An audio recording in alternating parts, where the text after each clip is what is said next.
Assalamualaikum warahmatullahi wabarakatuh. Waalaikumsalam warahmatullahi wabarakatuh.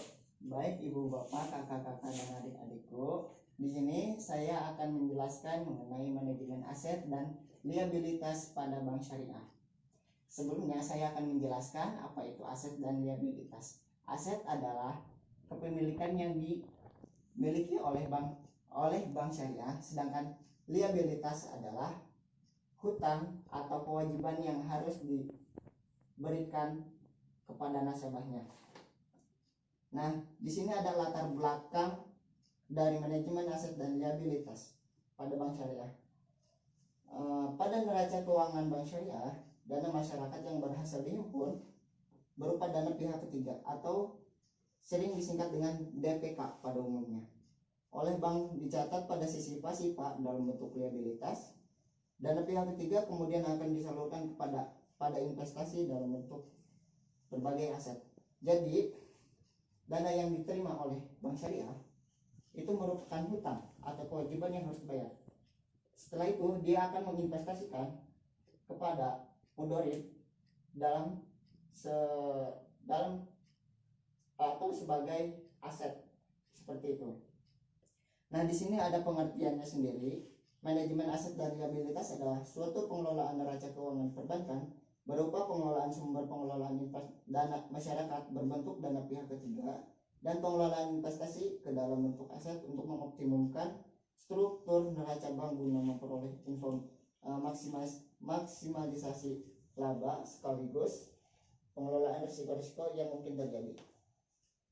Nah, di sini manajemen aset dan liabilitas ini memiliki fungsi dan tugasnya masing-masing.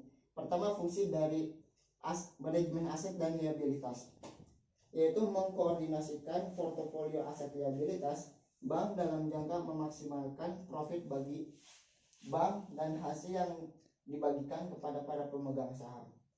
Dalam jangka panjang dengan memperhatikan kebutuhan likuiditas dan kehati-hatian.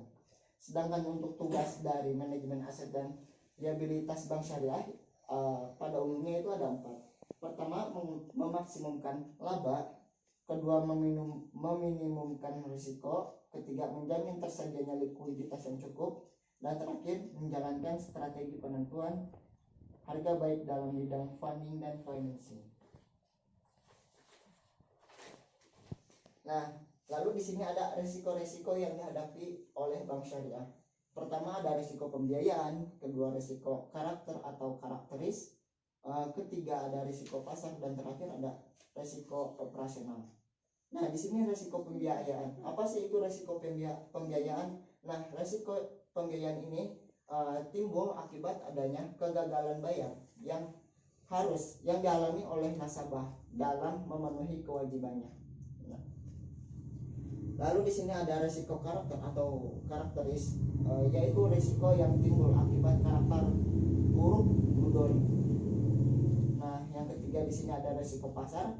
Risiko pasar itu menyangkut 4, yaitu pertama risiko tingkat suku bunga, kedua risiko nilai tukar, ketiga risiko harga, dan terakhir risiko likuiditas.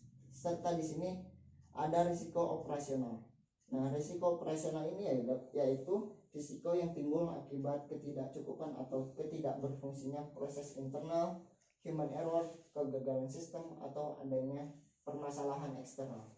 Mungkin itu saja yang dapat saya sampaikan. Apabila kurang jelas bisa ditanyakan. Terima kasih.